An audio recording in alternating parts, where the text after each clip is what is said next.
Hayat kendi nefesini sana ödünç verene dek. Ta ki bir daha aynaya bakmaya cesaret edene dek.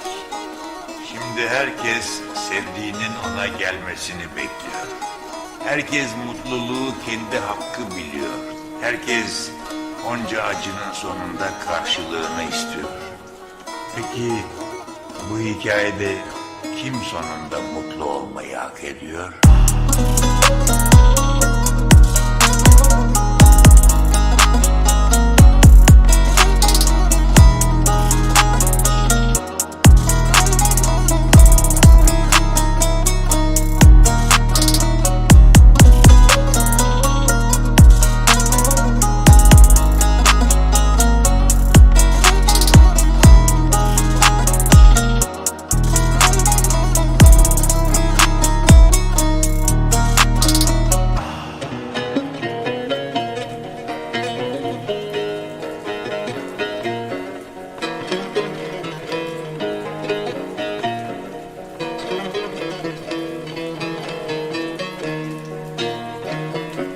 Şimdi herkes sevdiğinin ona gelmesini bekliyor.